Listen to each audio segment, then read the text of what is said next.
climb, clouds drift by, Brollys fly through a magic sky. Is this real? Are they dreams? Nothing appears to be what it seems. Then far away I can hear a voice in the weather house call out a name. Mr. Brolly, it's time for the rain.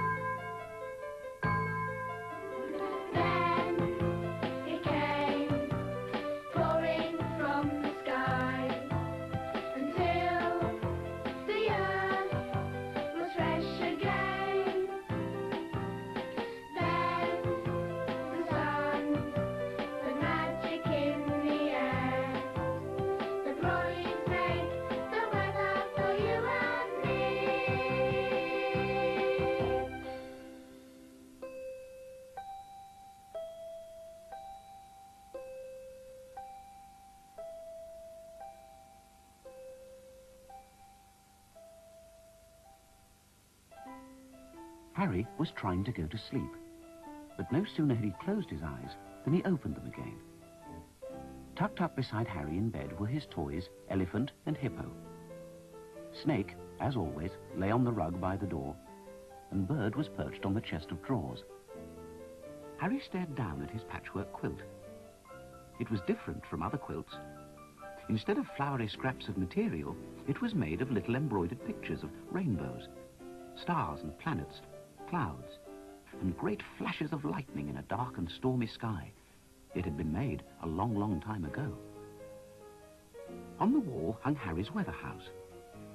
If the day was going to be fine and sunny, Mrs. Brolly came to her door. If the day was going to be wet and cloudy, Mr. Brolly came out. But of course, they never came out together, for it is impossible for a day to be both wet and dry at the same time. But what would happen if they both came out together?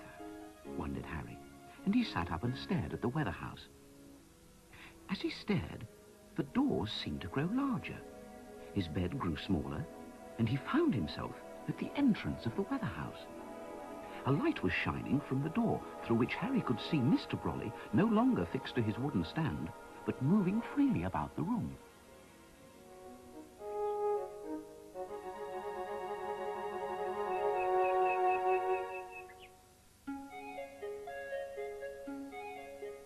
As Harry entered the weather house, he saw Mr. Brolly doing nothing whatsoever but standing by his workbench and smiling beneath the brim of his hat.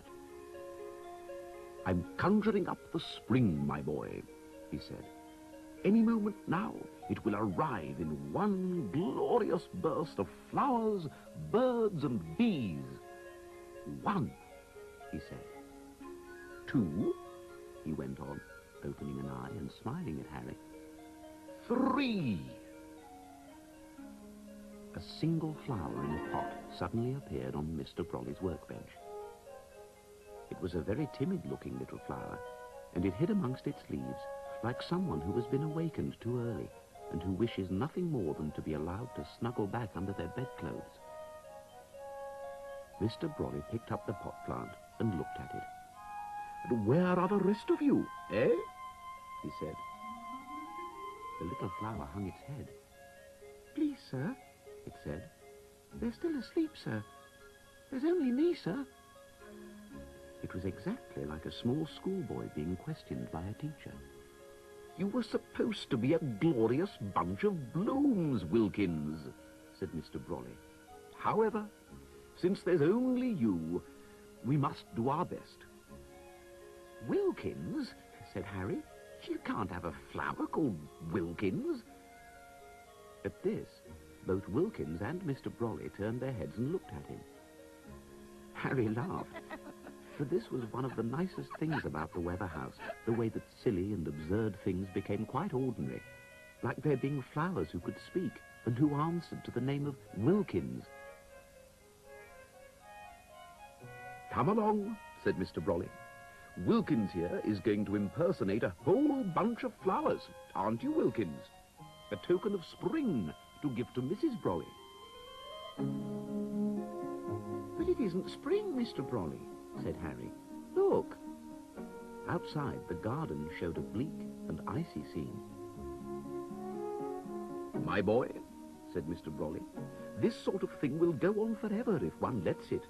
One must take matters into one's own hands. Help me conjure up the spring." Harry closed his eyes. When he opened them again, he found that he was holding a small rainbow. Mr. Brolly looked at it in silence for a moment. "Well, you tried, my boy," he said, "and that's what matters. It's not the biggest rainbow I've ever seen. It certainly isn't the brightest, but it is a sign of hope." "But, Mr. Brolly," said Harry, "I didn't try. It was just suddenly there."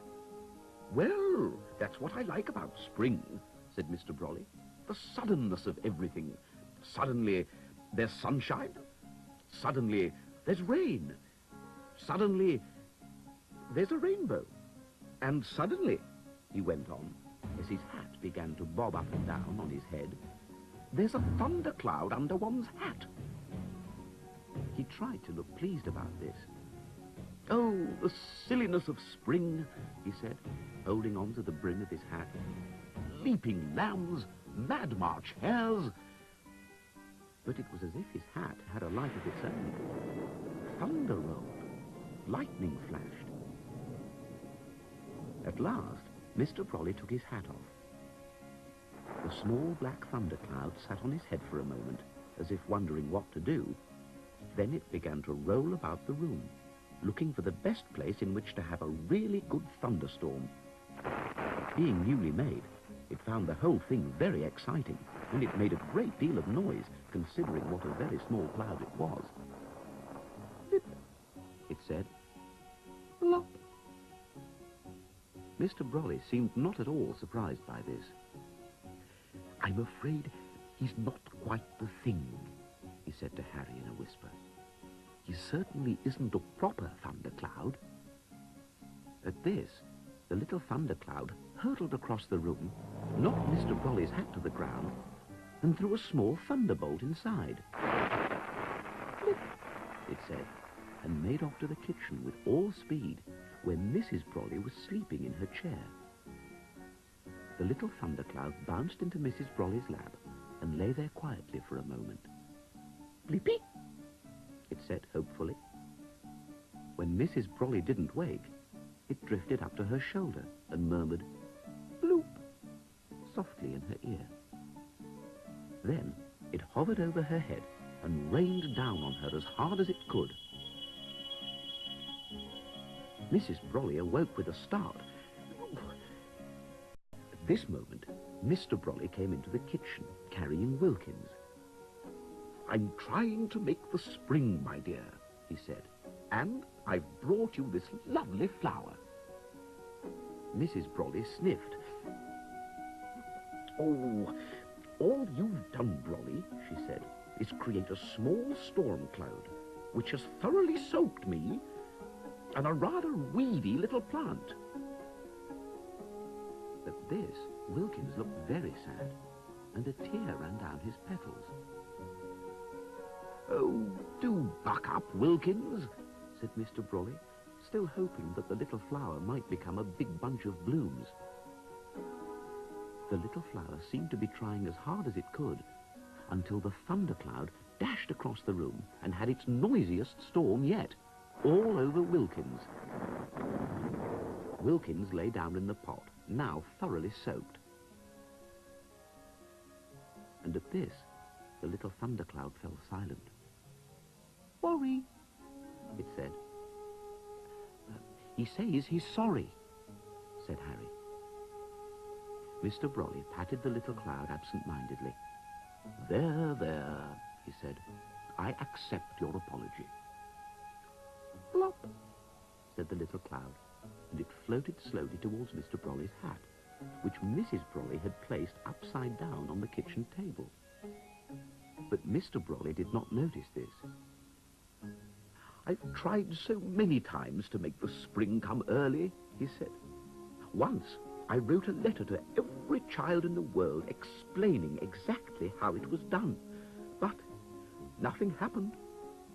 Perhaps I forgot to post the letters, or Perhaps I merely addressed them wrongly. Who can say? Dear Mr. Brolly, said Harry, thinking of children all over the world getting letters which they couldn't understand. They sat in silence for a time, and at last Mr. Brolly gave a deep sigh. My boy, he said, have I forgotten spring? Have I forgotten how to make it?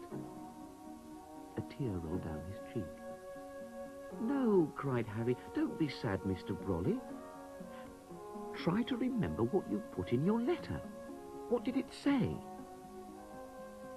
Why, said Mr. Brolly, it just said, dear child, whoever you are, and wherever you are. And then he stopped.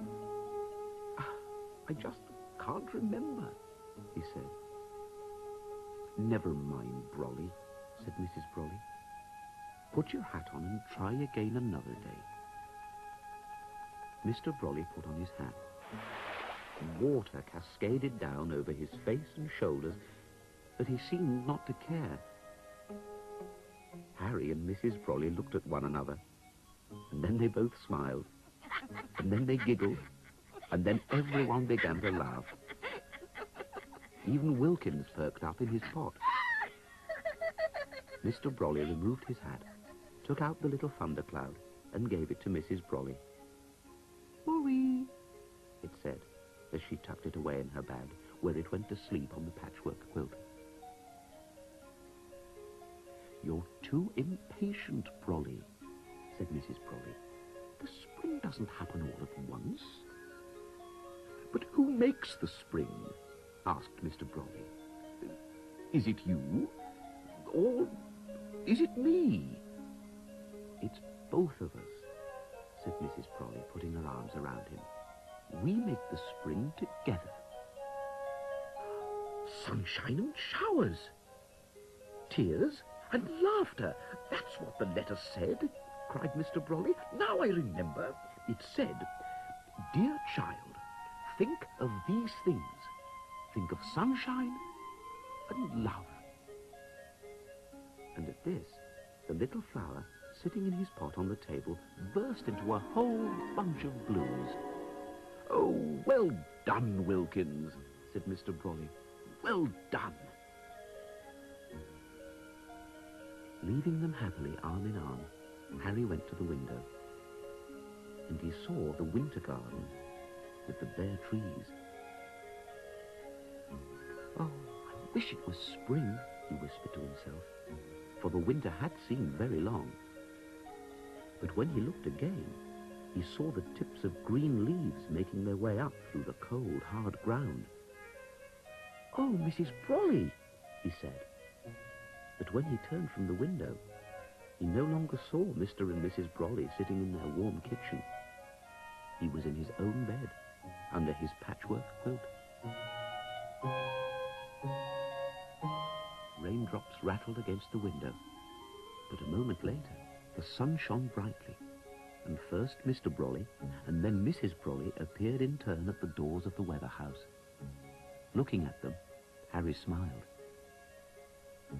for he knew that spring was now definitely on the way.